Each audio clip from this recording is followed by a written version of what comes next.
माँ, इस गर्मी के मारे तो मेरी जान निकली जा रही है। हम गरीब के घर में एक एसी का एक कूलर तक नहीं है। बेटी, तुझे तो पता है तेरे पिताजी कितनी मुश्किल से घर का खर्च चलाते हैं। हम गरीबों की औकात नहीं है कूलर लेने की, एसी तो बहुत दूर की बात है। माँ, मेरी शादी तो अच्छे घर में कराना जिसमें एसी लगाओ और आराम से बैठकर मैं एसी की ठंडी हवा लूं। ये कहानी है आनंदपुर गांव की, जिसमें गरीब घर की नेहा का अरमान था कि उसकी शादी एसी वाले घर में हो।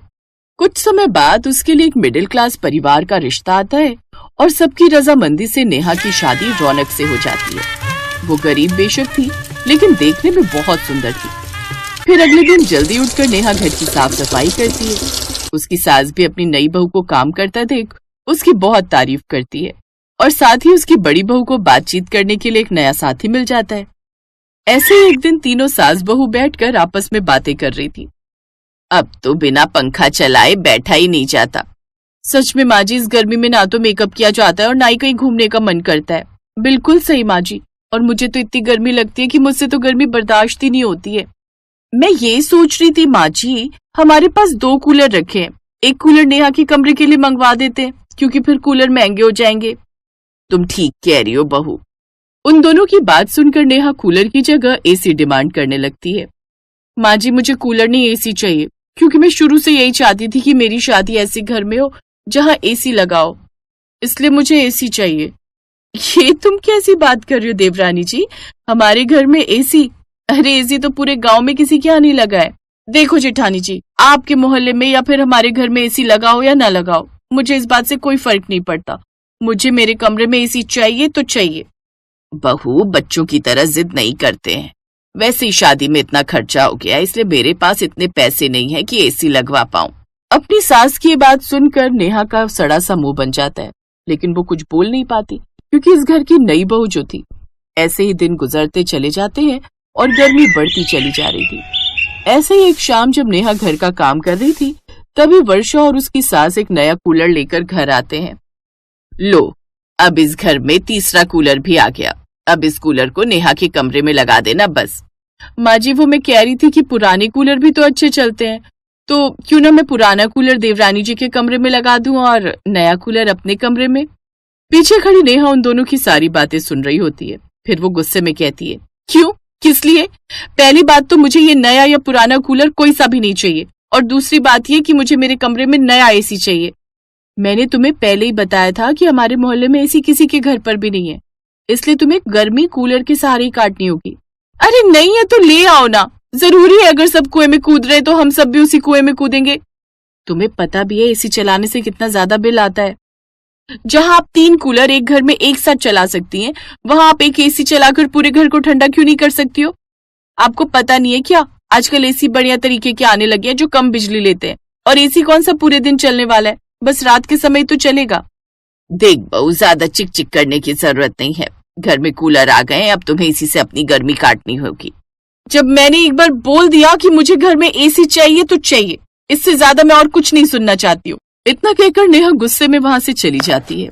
जहां सब गर्मी में कूलर के मजे ले रहे थे, वहीं नेहा गुस्से में अपनी एसी की डिमांड पर अड़ी रहती है। अब क्योंकि नेहा को घर का काम करते समय बहुत ज्यादा पसीना आ जाता है, तो ऐसे में वो अपना छत वाला पंखा चलाकर पसीना सुखाने की कोशिश करती थी, लेकिन गर्मी इतनी ज्यादा थी कि पंखा भी गर्म हवा देने लगता था, जिससे उसे और ज्यादा पसीना आ जाया करता था। ऐसे ही एक दिन नेहा जब अपने कमरे में बैठी होती है तो पसीने में तरतर होती है। तभी उसका पति मनीष आ जाता है। अरे नेहा, क्या हुआ तुम्हें? इतना पसीना क्यों आ रहा है? तुम ठीक तो हो? ऐसा लग रहा है जैसे अभी नहा कर आई हो। अजी, ये पसीना ही आ रहा है। अरे तो कूलर के आगे बैठकर अपना पसीना सुखा लो ना। मुझे नहीं बैठना किसी कूलर में। लेकिन क्यों, क्या हुआ? हुआ तो कुछ नहीं है, मुझे एसी चाहिए, इसलिए कूलर में नहीं बैठना, समझे आप? मुझे अपने घर में कमरे में बस एसी चाहिए, बस। अरे यार, मैं तुम्हारी डिमांड छोड़कर और बाकी डिमांड पूरी कर दूंगा, क्योंकि एसी खरीदने के लिए पैसे नहीं है मेरे पास। अगर मेरी एसी की डिमांड को पूरा नहीं कर सकते तो रहने दो मुझे इस पंखे में। ऐसा बोलकर नेहा अपने पति को कमरे में से भगा देती है, और मनीष को अपनी पत्नी को इस हाल में देखकर बिल्कुल अच्छा नहीं लगता। ऐसे ही दिन गुजरते जाते हैं और नेहा की एसी की डिमांड ऐसे ही जारी रहती है। फिर एक दिन मनीष अपनी माँ से कहता है, माँ, मैं कह रहा था किश्तों पर एसी ले आते हैं और नेहा की डिमांड भी पूरी हो जाएगी। देख मनीष बेटा, पहले ही हमारा हाथ इतना हल्का हो चुका है, हमें अभी उसकी तरफ ध्यान देना होगा। जब हिसाब बनेगा हम नेहा की डिमांड पूरी कर देंगे। अरे माँ, नेहा नई बहू है, ज्यादा देर थोड़ी एसी चलाएगी, बस रात को ही तो चलाएगी, लगवा देते हैं ना मैं एसी। बेटा, अगर आज तू बहू की एसी की डिमांड पूरी कर देगा तो कल को कुछ और मांग बैठेगी, फिर क्या करेगा तू? करना क्या है माँ जी, एक के बाद एक सारी डिमांड पूरी कर देंगे देवर जी अपनी पत्नी की। तभी वहाँ पर नेहा आ जाती है और उनकी बातें सुन लेती है। मेरी एसी की डिमांड पूरी करने से तो गए आप, और ऊपर से आप दोनों मेरे पति को मेरे खिलाफ भड़का रहे हो। तूने मनीष के कान भरकर यहाँ भेजा होगा। अरे नहीं माँ, इसने मुझसे कुछ नहीं कहा, वो तो मैं खुद इसकी हालत देखकर तुम्हारे पास आया था, क्योंकि गर्मी बहुत ज्यादा है, कहीं उसको कुछ हो गया तो। तुम दोनों पति पत्नी चाहे कितनी भी कोशिश कर लो, मैं इस गरीब बहू की डिमांड बिल्कुल भी पूरी नहीं होने दूंगी। सास एसी के लिए मना कर देती है और नेहा अपनी डिमांड पर अड़ी रहती है। गर्मी का भी पारा दिन प्रतिदिन बढ़ता ही जा रहा था। वहीं इतनी गर्मी में काम कर कर के नेहा की तबीयत अब खराब रहने लगती है। फिर एक दिन नेहा रसोई में काम करती हुई बेहोश हो जाती है। मनीष जल्दी से उसे हॉस्पिटल लेकर जाता है और वहाँ पता चलता है कि नेहा को बहुत ज्यादा डिहाइड्रेशन हो गया है। अपनी पत्नी को इस हाल में देखकर मनीष अगले ही दिन अपने कमरे में एसी लगवा देता है और जब अस्पताल से घर आकर वो देखती है कि उसके कमरे में एसी लग गया है और उसकी डिमांड पूरी हो गई है तो वो बहुत ज्यादा खुश होती है। आपका बहुत बहुत शुक्रिया, क्योंकि आपने मेरी एसी की डिमांड को पूरा कर दिया। मेरी शादी से पहले ही एसी की बहुत इच्छा थी कि मैं अपने ससुराल में एसी की ठंडी ठंडी हवा में रहूं। अरे करता क्यों नहीं, अगर तुम्हें कुछ हो जाता तो मेरा क्या होता? तुम्हें अब गर्मी में रहने की कोई जरूरत नहीं है, तुम्हारा जब भी मन करे तुम एसी चला सकती हो। वो दोनों अपने कमरे में बात कर ही रहे होते हैं कि तभी उनके कमरे में वर्षा और पार्वती आती हैं। नेहा की तबीयत खराब होने की वजह से उन दोनों को भी अपनी गलती का एहसास हो गया था और वो दोनों नेहा से माफी मांगती हैं। हमें माफ कर दो देवरानी जी, हमारी वजह से तुम्हारी तबीयत खराब हो गई। बहू, हमें माफ कर दो, हम अपने किए पर बहुत शर्मिंदा हैं।